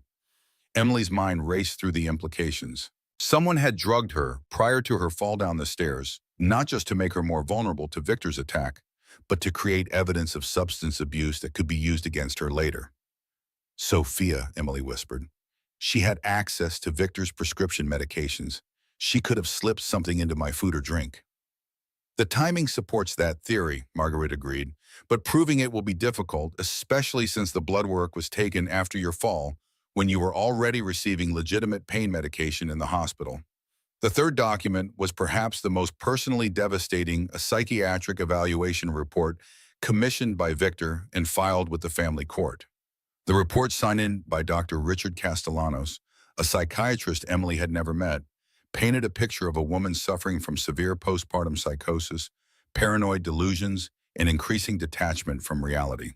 He claims you've been exhibiting signs of mental illness for months, Margaret explained. Paranoid behavior accusations against innocent people, inability to distinguish between reality and fantasy. The report recommends immediate psychiatric intervention and removal from any environment where you might pose a danger to yourself or others. I've never met this Dr. Castellanos. How can he evaluate my mental state without ever speaking to me? According to the report, his evaluation is based on interviews with Victor, household staff, and your medical records from the hospital. He also references the alleged recordings you made of private conversations as evidence of paranoid surveillance behavior. Emily felt the walls closing in around her as the full scope of Sophia's plan became clear. The mistress hadn't just convinced Victor to attempt murder. She had created a comprehensive legal and medical framework to destroy Emily's credibility, parental rights, and freedom, even if the physical attack failed. This is catastrophe number one, Emily said grimly, understanding that her situation had moved beyond individual setbacks into something approaching total destruction. What else? Margaret's expression grew even more troubled. Emily, there's something else, something that just happened this morning that changes everything. What? Your sister Sarah has been arrested. The words hit Emily like a physical blow. Sarah, her strongest ally, her connection to the outside world, the person helping to investigate Sophia's background, was now out of the picture entirely. Arrested for what? Obstruction of justice and witness tampering. The prosecutor's office claims she's been coaching you to make false accusations against Victor and helping you fabricate evidence to support your claims of attempted murder. Emily's heart sank as she realized the sophistication of the trap Sophia had set. By involving Sarah in the investigation, by sharing her suspicions and evidence with her sister Emily, had inadvertently provided ammunition that could now be used to discredit their entire case.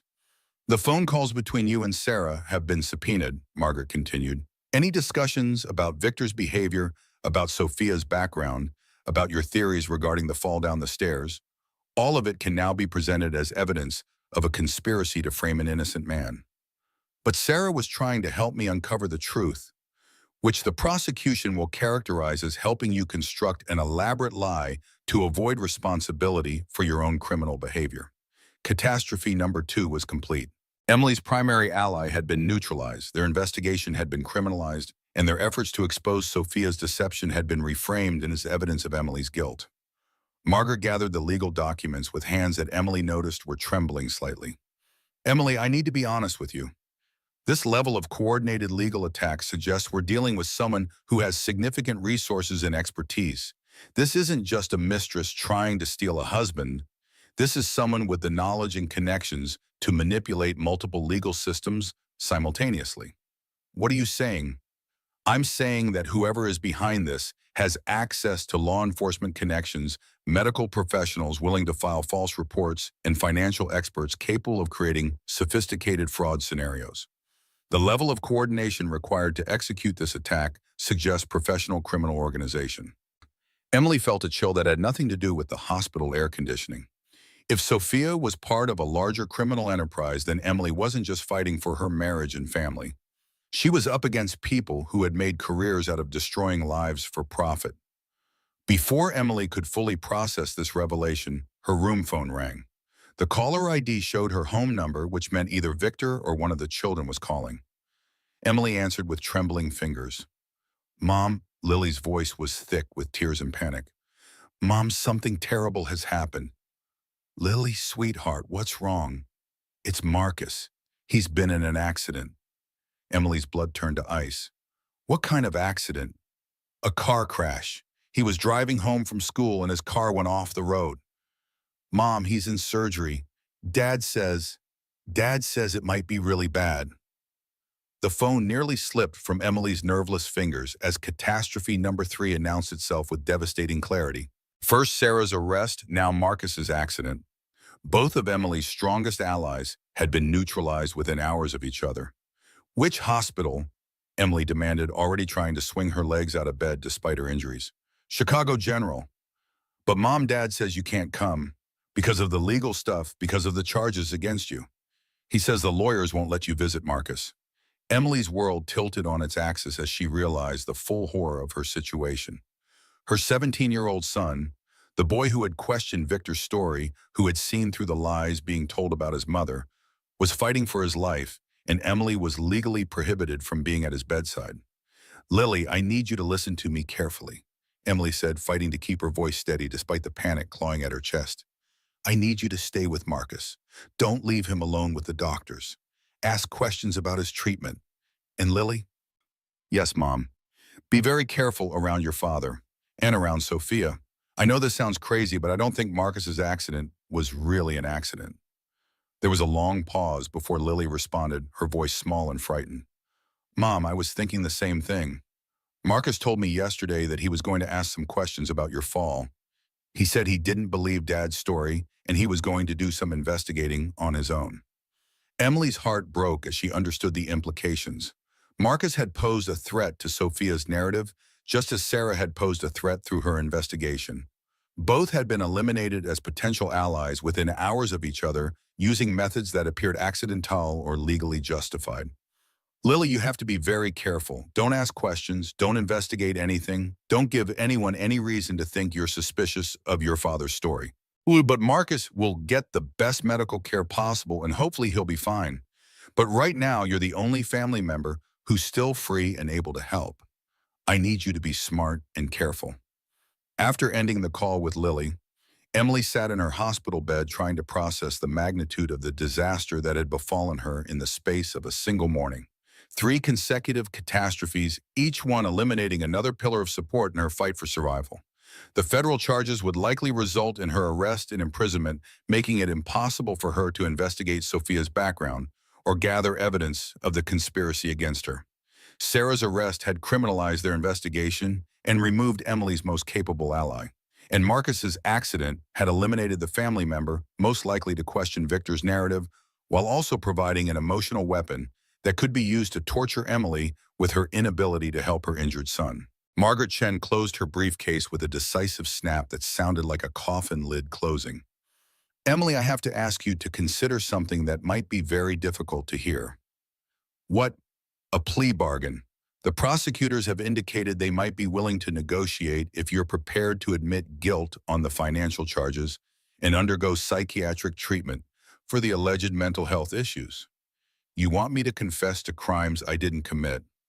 I want you to consider whether fighting these charges is worth the risk of losing everything. If you're convicted at trial, you could face decades in federal prison. Your children would grow up believing their mother was a criminal. The baby you're carrying would be born in a prison medical facility. Emily stared at Margaret in disbelief.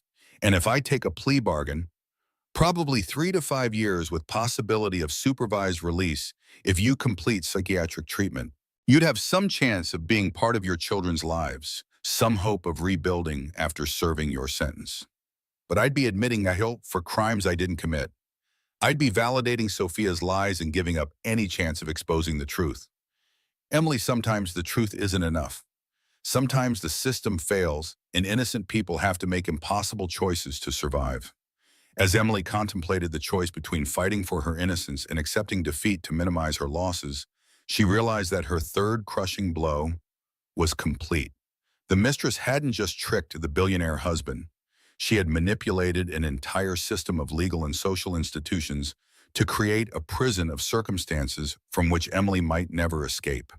Sophia's plan was reaching its culmination. Whether Emily chose to fight the charges or accept a plea bargain, she would be removed from Victor's life and stripped of her ability to interfere with his relationship with his mistress. The hidden mic that was supposed to ruin them had been transformed into evidence of Emily's criminal conspiracy, and now Emily faced the choice between certain defeat and probable destruction. The cascade of catastrophes was complete, and Emily Thompson Hale found herself trapped in a nightmare where every choice led to loss, every action resulted in further punishment, and every attempt to save herself only provided her enemies with more ammunition to use against her. The game was nearly over, and Emily was running out of moves. In the depths of her third crushing defeat, Emily experienced a level of despair that transcended anything she had imagined possible. The combination of criminal charges, her sister's arrest, and Marcus's suspicious accident had created a perfect storm of helplessness that left her emotionally and psychologically shattered. Williams found Emily 3 days later, staring blankly at the hospital room ceiling, having refused meals medication and visits from anyone except Lily. The proud, determined woman who had fought so hard to expose the truth about her husband's betrayal had been replaced by someone who seemed to have surrendered completely to circumstances beyond her control. Emily, Dr. Williams said, gently pulling up a chair beside the hospital bed. Margaret Chen tells me you're considering accepting a plea bargain. Emily didn't respond immediately, her eyes remaining fixed on a water stain on the ceiling tiles that had become the focus of hours of vacant contemplation. I've been fighting for weeks, Emily finally said, her voice hollow and mechanical. Fighting to prove my innocence, fighting to expose Sophia's lies, fighting to protect my children. And every time I think I'm making progress, everything gets worse. Margaret also tells me you're refusing psychiatric evaluation. Emily, given everything you've been through, talking to someone might help. Help with what? Emily's voice cracked with bitter laughter. Help me accept that I'm going to prison for crimes I didn't commit. Help me come to terms with the fact that my children will grow up believing their mother was a criminal and a cheat. Dr. Williams had been treating trauma victims for 15 years, but she was struck by the depth of Emily's psychological collapse. This wasn't just depression or anxiety. This was the complete breakdown of someone who had been systematically destroyed by circumstances that seemed to defy rational explanation. Emily, I want you to listen to me. From a medical perspective, everything you've described about the conspiracy against you is consistent with what I see in cases of organized psychological abuse. The timing, the coordination, the way each attack built on the previous one, it's not random. It doesn't matter what's consistent or logical, Emily replied without emotion. What matters is what I can prove in court, and I can't prove anything. Every piece of evidence I try to present gets turned against me. Every ally I try to involve gets neutralized or criminalized. What about the inconsistencies in Sophia's background that Sarah discovered? Sarah's been arrested for witness tampering. Anything she discovered is now tainted evidence that will be dismissed as part of our supposed conspiracy to frame Victor. Emily turned her head to look directly at Dr. Williams for the first time in the conversation. The physician was shocked by what she saw. Not just physical exhaustion and emotional pain, but a fundamental deadness in Emily's eyes that suggested her spirit had been broken completely. "You want to know the worst part," Emily continued. "It's not that I'm going to prison.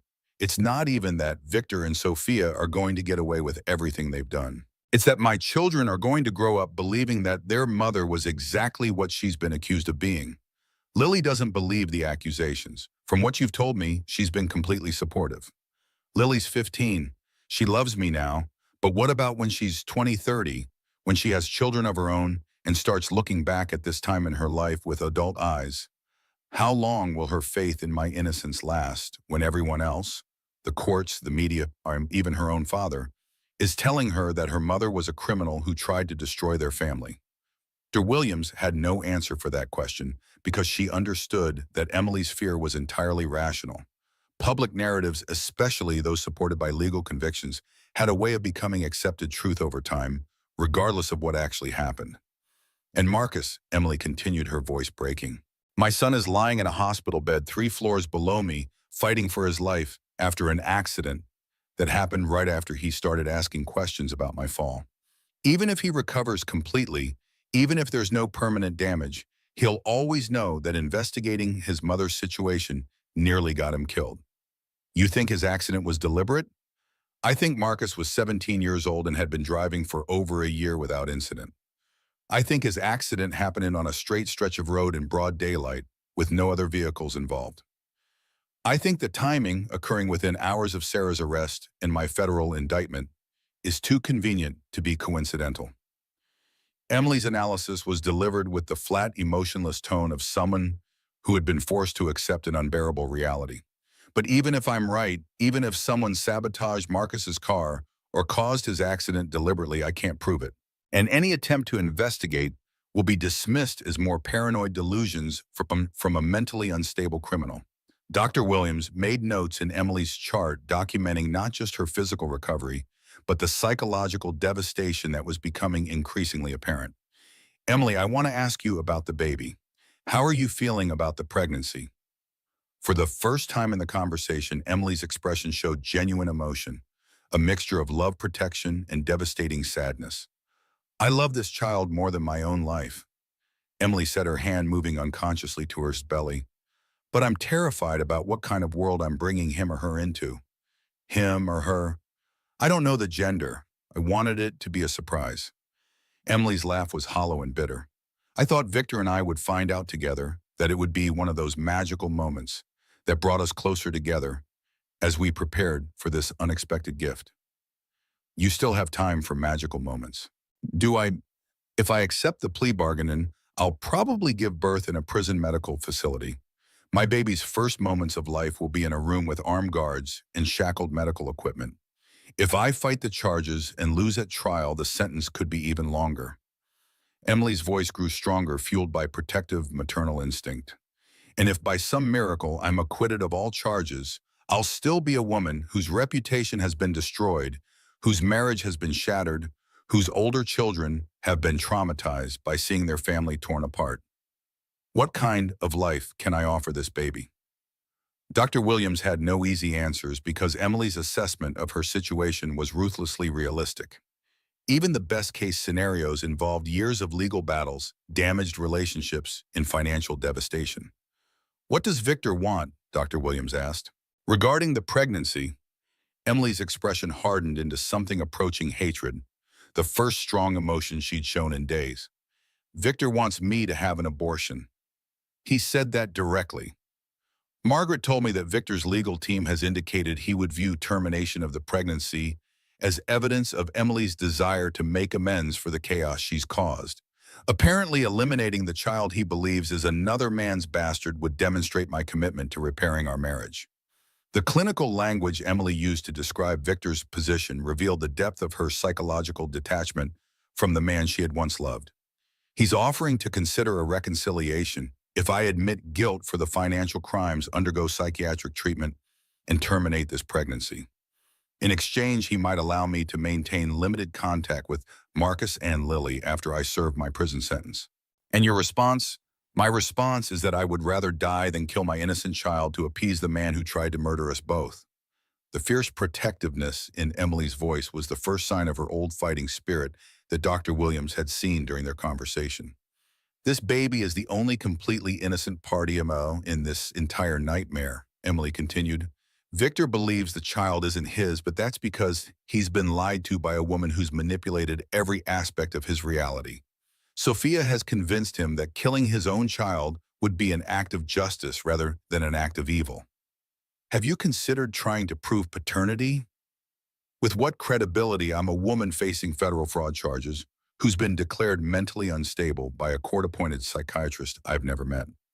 Even if I could somehow arrange for legitimate DNA testing, Victor's been so thoroughly conditioned by Sophia that he would probably claim the results were fabricated.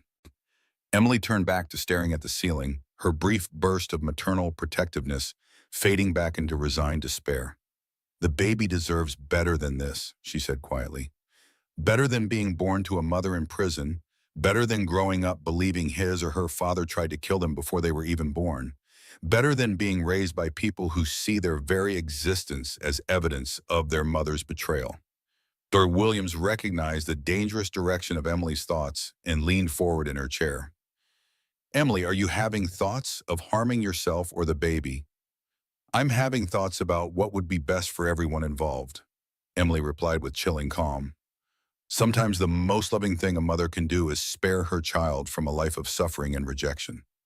Emily, I need you to look at me. Emily reluctantly made eye contact with the physician. You are not responsible for the actions of the people who have conspired against you. You are not responsible for Victor's choices or Sophia's manipulation. And you are not qualified to make decisions about who deserves to live or die based on the circumstances of their birth. Aren't I? I'm the one who married Victor. I'm the one who trusted him, who built a life with him, who created a family that could be destroyed by someone like Sophia. I'm the one whose poor judgment and naivety made all of this possible. Emily's voice grew stronger as she continued, fueled by self-recrimination and guilt. I should have seen the signs of Victor's affair earlier. I should have investigated Sophia's background before she gained so much influence over my husband. I should have protected my family, better been more suspicious, been smarter about the threats we were facing. Emily, you're describing superhuman levels of vigilance and suspicion. No healthy person goes through life assuming their spouse's assistant is a professional keen artist planning to destroy their family. Maybe healthy people should be more suspicious. Maybe trust is a luxury that responsible parents can't afford. Dr. Williams made additional notes in Emily's chart documenting what appeared to be severe depression with possible suicidal ideation. Emily's psychological collapse was complete. She had moved from fighting for her innocence to accepting blame for her own victimization. Emily, I'm going to recommend that you speak with our staff psychiatrist, not for legal purposes, not to satisfy court requirements, but because you're showing signs of severe depression that could affect both your health and the baby's development. What's the point? Whether I'm depressed or optimistic, whether I fight or surrender, the outcome is the same. Sophia wins, Victor gets what he thinks he wants, and my children grow up believing their mother was everything she's been accused of being. Emily closed her eyes, retreating back into the emotional numbness that had become her refuge from unbearable reality. The hidden mic that was supposed to ruin them, she whispered, has ruined me instead, and I don't have any fight left. Dr. Williams left Emily's room, deeply concerned about her patient's mental state and the safety of both mother and child. The woman who had survived a fall down marble stairs designed to kill her was now being destroyed from within by the psychological aftermath of systematic betrayal and manipulation. Emily Thompson Hale, pregnant and broken, lay in her hospital bed contemplating a future that seemed to offer nothing but pain, isolation, and the gradual erosion of everything she had once believed about love, family, and justice. Her third crushing defeat was complete, and she could see no path forward that didn't involve the destruction of everything she held dear. The mistress had indeed tricked the billionaire, but Emily was beginning to understand that she herself had been the ultimate target all along. Sophia's goal had never been simply to steal Victor. It had been to completely destroy Emily Thompson Hale, body and soul. And as Emily lay in the darkness of her hospital room, feeling the gentle movements of her unborn child and contemplating the hopelessness of their shared future, she realized that Sophia's plan was nearing complete success. 3 days into what felt like Emily's final surrender, salvation arrived from the most unexpected source. Lily Thompson Hale, 15 years old and fierce with protective love for her mother, had spent the week since Marcus's accident conducting her own investigation with the determination of someone who had nothing left to lose. The teenager arrived at Emily's hospital room on Friday afternoon with a bulging backpack, her father's tablet computer, and an expression of grim satisfaction that reminded Emily powerfully of her own determination in better times. "Mom, I need you to listen to me," Lily said without preamble, dumping the contents of her backpack onto Emily's hospital bed. "I found something. Actually, I found a lot of things."